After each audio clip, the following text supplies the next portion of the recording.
Vou começar hoje aqui perguntando para você o seguinte: você sabe o que vai dizer no dia do teu interrogatório? O tema hoje aqui é interrogatório do acusado. Você sabe o que vai dizer?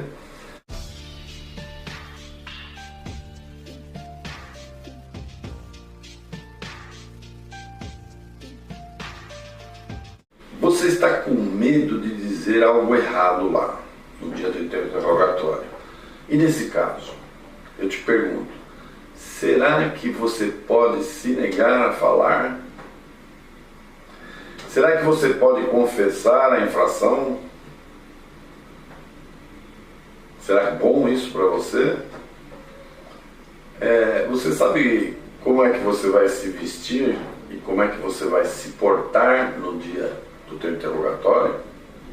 Como é que você vai encarar a autoridade judiciária ou o presidente da comissão?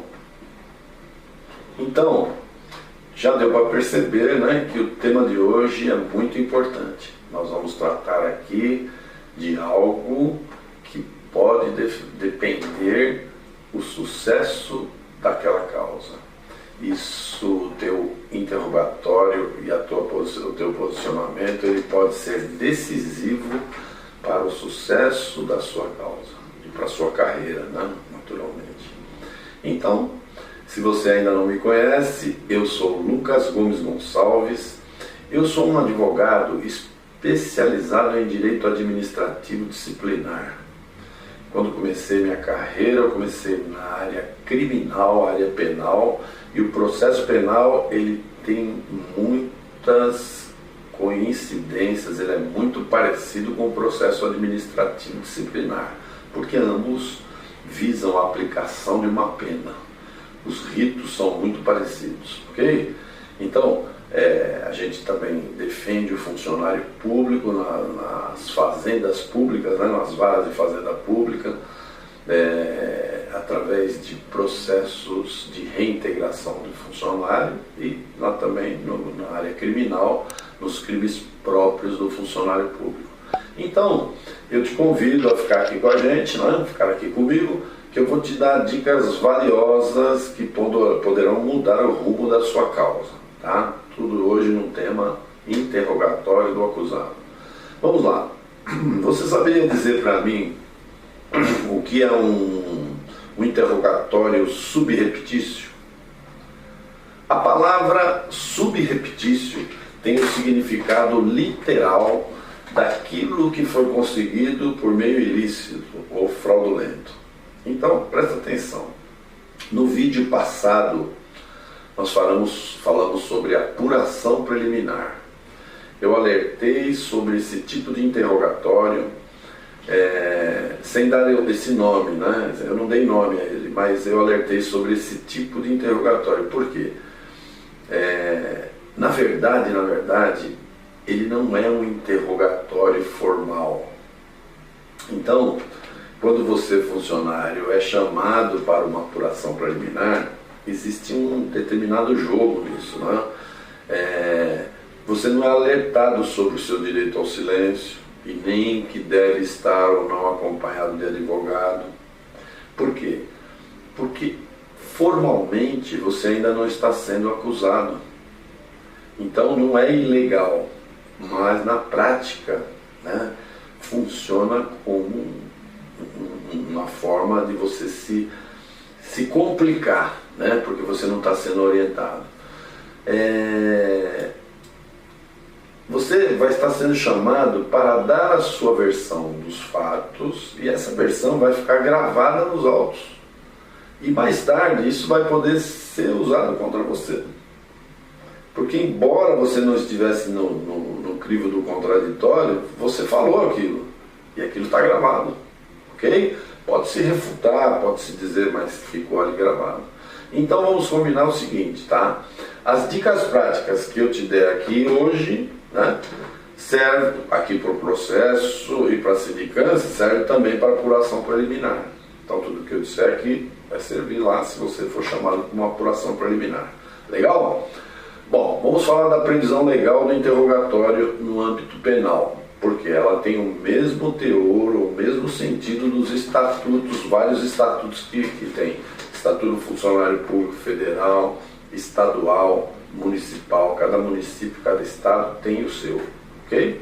Então vamos lá, para o CPP, Código de Processo Penal, artigo 6º prevê que logo que tiver conhecimento da prática da infração penal, a autoridade policial deverá ouvir o indiciado, devendo o respectivo termo ser assinado por 2 testemunhas que tenham ouvido a leitura desse termo, ok? Artigo 185 diz que o acusado que comparecer perante a autoridade judiciária no curso do processo será qualificado e interrogado na presença de seu defensor. O defensor constituído ou nomeado, mas tem que ter um defensor, ok? Já o artigo 186 do Código de Processo Penal diz que, depois de devidamente interrogado, ou melhor, depois de devidamente qualificado e cientificado do inteiro teor da acusação, ok? Tem que dizer acusação porque ele está sendo acusado, ele será informado pelo juiz, antes do início do interrogatório, do seu direito de permanecer calado e de não responder a pergunta nenhuma, ok? Já o parágrafo único diz o seguinte: o silêncio que não importará em confissão não poderá ser interpretado em prejuízo da defesa, ok? O silêncio que não importará em confissão não vai poder ser utilizado no prejuízo da defesa. Isso é tão importante que para o Supremo Tribunal Federal o não esclarecimento do direito ao silêncio importa na nulidade do processo, ok? Então, na teoria, nós já vimos, né? Essa é a teoria da previsão legal, né? Onde consta a lei, né? E agora nós vamos para a parte prática e você vai entender, né, que na prática a coisa toda não é bem assim, né? Exatamente porque somos humanos. O ser humano tem impressões, o juiz julga de acordo com a o seu convencimento íntimo, baseado na prova dos autos, naturalmente. Então, uma impressão que ele tenha, ela pode modificar literalmente o andamento do teu processo. Então você tem que entender com isso que o interrogatório é a sua autodefesa no mérito da questão. Apenas no mérito, ok? Por mais que você conheça de lei, que seja bacharel, jamais você vai poder fazer defesa processual dentro do interrogatório. Ali você está ali para falar do mérito, ok? E é esse o único momento em que o acusado se dirige ao órgão julgador para tentar convencê-lo de sua inocência. Só tem esse momento. No processo depois você não vai poder falar mais. Mas então eu pergunto, o interrogando sempre vai ter que convencer o julgador sobre sua inocência? Sempre. Sempre vai ter que falar que é inocente. E aqui é que está o pulo do gato, né? O caminho das pedras. Por quê? Nem sempre é salutar negar a autoria do fato. Às vezes, são poucas as vezes, raras às vezes, a confissão pode ser muito bem recebida e vai beneficiar o acusado com relação à aplicação da pena, em relação à diminuição da pena, né, que deverá ser reduzida quando a confissão for espontânea. Essa confissão não pode ser extraída através de um monte de repergunta, de aperto, entendeu? Ela tem que ser espontânea. Olha, excelência, eu confesso, eu pratiquei isso, fiz aquilo, assim, mas foi por causa disso, daquilo.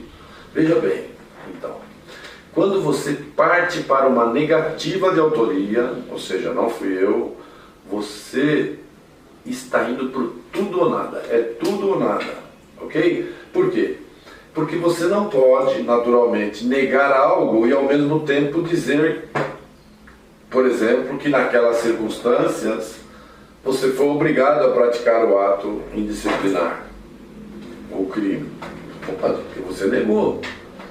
Você não pode negar um fato e ao mesmo tempo tentar se desculpar, dizendo que foi por distração, que foi por excesso de serviço, que foi por sono, que foi por doença. Né? Se você negou, negou. Não tem o que falar depois. Olha, não fui eu, mas se fosse é porque eu estava doente. Não, não pode, é absurdo, né? É óbvio, então, que a confissão, mesmo sendo exceção, há ocasiões em que ela se impõe, é obrigatória. Isso por quê? Para você ter um desfecho mais favorável na aplicação dessa pena. Vou te dar um exemplo típico da necessidade de uma confissão. Um funcionário qualquer está sendo acusado, por exemplo, de haver se autocadastrado num sistema que dá benefício pecuniário para ex-detentos. Existe um programa assim. As provas materiais estão nos autos e fica ali gravado, provado documentalmente que esse funcionário usou a sua própria senha e inseriu seus próprios dados no sistema para receber essa pecúnia. Inclusive consta ali dados bancários, ele cadastrou sua própria conta corrente para receber o benefício mensal. Até aí poderia haver a possibilidade de você negar, né? Dizer que ele foi vítima de inimigos no trabalho, que fizeram o cadastramento usando a senha dele, para que ele fosse prejudicado e fosse demitido. No entanto, nesse caso, vieram aos autos também a prova de que esses valores foram depositados e que ele tinha ciência do depósito, porque sacou mensalmente, durante um período grande, quase 2 anos sacando esse dinheiro. Ok? Então, tá na cara, né? Que você negar a autoria, você teria que mostrar, né? Por que aquilo não foi, como assim não foi você, entendeu? Negar essa autoria não lhe traria nenhum benefício, pois a sua versão não seria crível e nem deixaria o julgador numa dúvida suficiente para aproveitar e aplicar o princípio indúbio pro réu. Nesse caso, a confissão lhe abriria um leque de oportunidades para dizer, por exemplo, estou aqui dando um exemplo, que quando isso aconteceu, ele passava por necessidades prementes, que a sua mãe estava doente ou que a sua família se encontrava numa situação de perigo iminente e coisas outras tantas que poderiam ser colocadas. Mas negativa de autoria não daria para falar mais nada. Então, o que é preciso entender que quando se nega a autoria, é impossível entregar qualquer causa excludente ou de diminuição de pena, ok? Por quê? Porque simplesmente você está negando um fato que deixou vestígios, né, ali, documentais e materiais, ok? Então vamos agora para aquelas questões. Você lembra das questões? As questões são mais ou menos essas daqui. Você sabe o que fazer no dia do teu interrogatório? O que você vai dizer para o julgador, o presidente da comissão, para o juiz de direito? O que você vai falar? Primeiramente, é preciso dizer que você tem que ter sido preparado.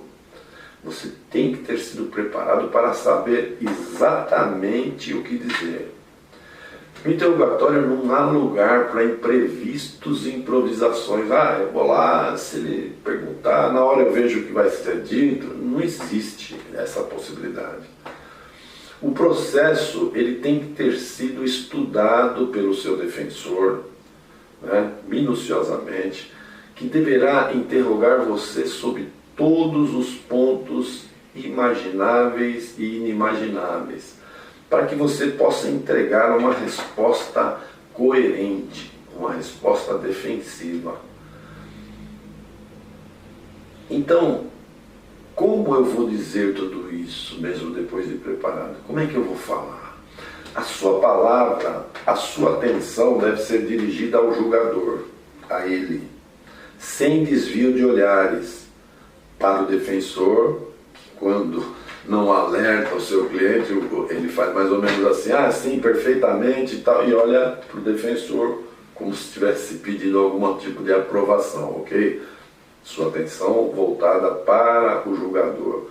Deve falar com humildade, mas com firmeza. Mostrar sutilmente que se sente prejudicado em suportar um processo penal ou um processo administrativo. Por quê? Porque não cometeu, né, a infração ou o crime. Outra questão. Eu estou com medo de dizer algo errado. Será que eu posso me negar a falar? Ficar em silêncio? Como nós dissemos acima, você pode exercer o direito de silêncio, mas na prática não deve, salvo raríssimas exceções, onde, por exemplo, nós vemos que o acusado está numa situação de fragilidade tão grande que ele não conseguiria responder ao interrogatório de forma lúcida.